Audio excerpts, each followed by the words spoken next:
na autoridade de quem se faz o batismo. Né? Por quê? Quando a gente fala em nome de, né, a gente expressa essa autoridade. Em nome de quem que você faz isso? Quem te deu esta autoridade?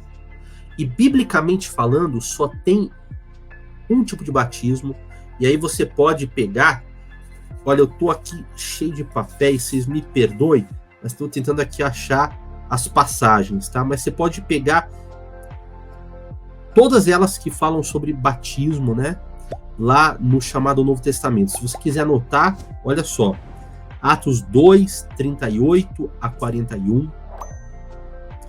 Atos 8, 12. Atos 8, 13.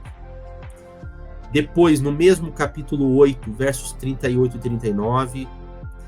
Atos 9, 18. Atos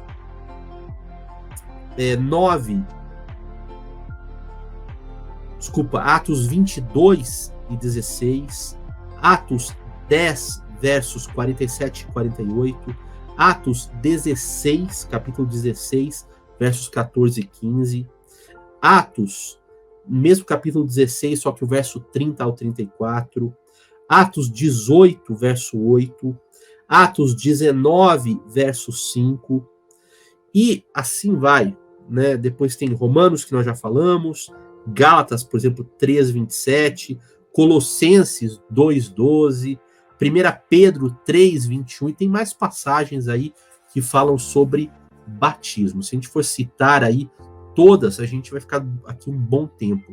São só alguns exemplos, todos esses que eu estou citando aqui, eles são bem claros, né, ao afirmar que o batismo bíblico é feito na autoridade, no nome do Senhor Jesus. Por quê? Porque Jesus, qual é a autoridade? Mesmo sendo filho de Deus, não é o ser o filho de Deus que deu esta autoridade.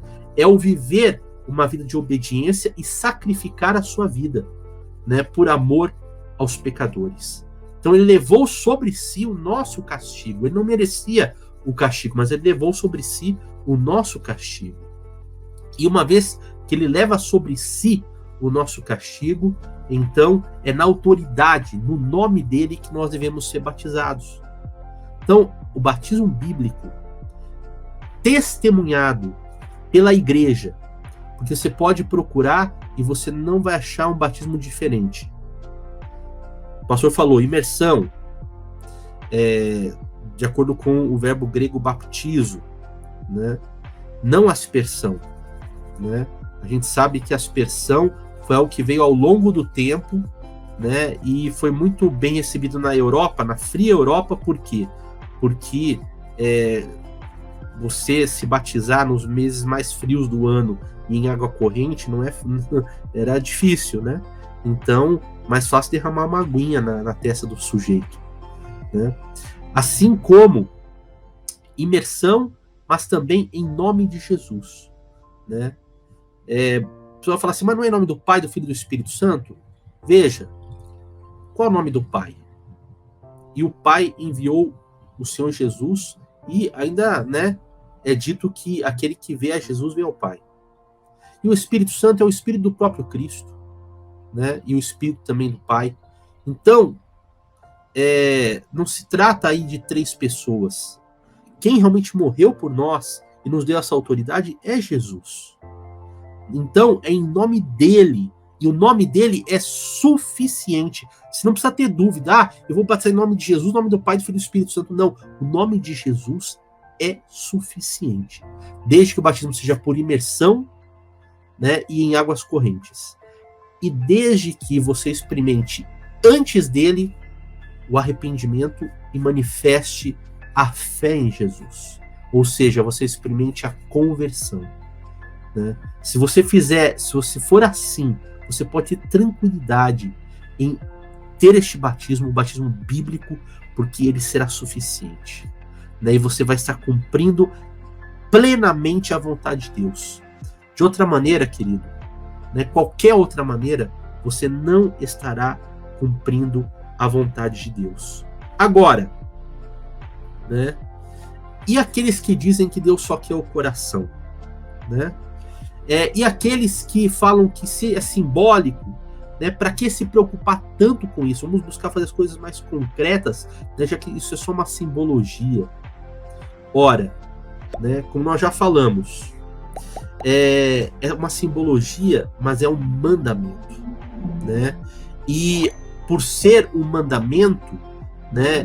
E mesmo simbólico, ele reflete elementos muito verdadeiros e reais.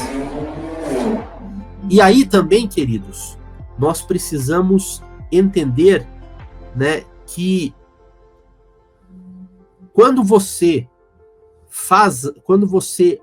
entrega o teu coração a Deus, você não entrega só o teu coração. Entregar o coração, na verdade, é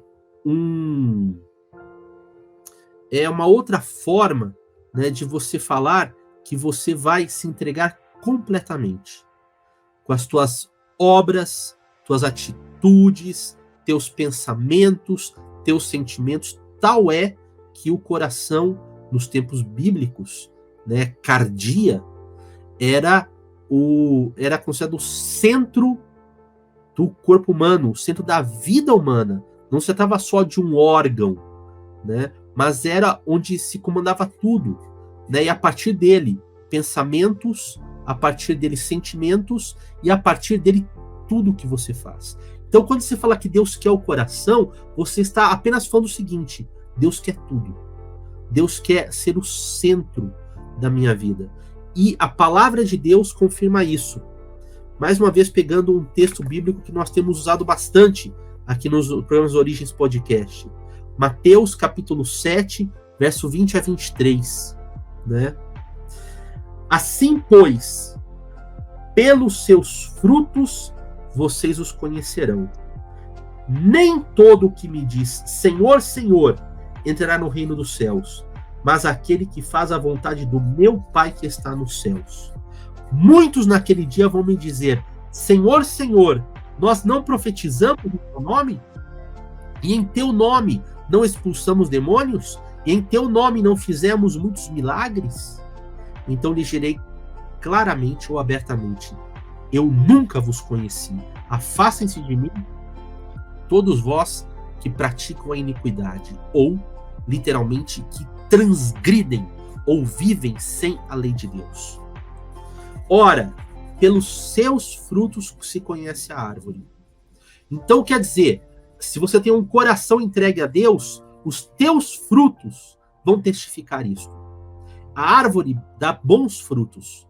Então, se você tem um coração que realmente Deus quer o teu coração, automaticamente os teus frutos vão mostrar que o teu coração pertence a Jesus. Então veja que quando você fala que Deus quer o teu coração, você está falando que todos os teus atos, todas as tuas atitudes são de obedecer a Deus. Inclusive, ser batizado em águas correntes por imersão no nome do Senhor Jesus Cristo. Né? Então, quer dizer, verdade, viu, presbítero Maciel? Deus quer o nosso coração. E quando a gente fala em coração, é o quê? Nossos pensamentos, sentimentos e nossas, sobretudo, ações. Pelos frutos se conhece a árvore. Cuidado, para que naquele último dia, quando Jesus estiver separando, né, as ovelhas dos bodes, ele não chegar para você e falar para você: nunca eu te conheci, porque você não guarda os meus mandamentos, porque você não observou meu mandamento do batismo em meu nome. Então afaste-se de mim, eu jamais te conheci. Olha, vai ser muito duro isso aí. Se você, né, viver uma vida, né, experimentando o poder do Espírito Santo, fazendo curas, fazendo sinais, prodígios, né, expulsando demônios, né, e agora, na última hora, você vem e chega: Senhor, não fiz tudo isso? E ele olha para você e fala: nunca te conheci, porque você não guardou os meus mandamentos. Então, queridos, quem dá o coração, dá tudo.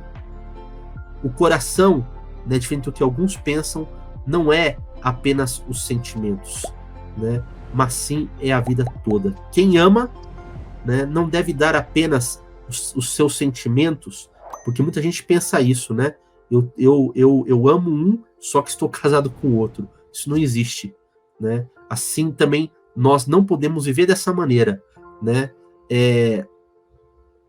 Dizendo que nós amamos Jesus, mas estando unidos, né, com o pecado, com o mundo e com tudo aquilo que desagrada a Deus.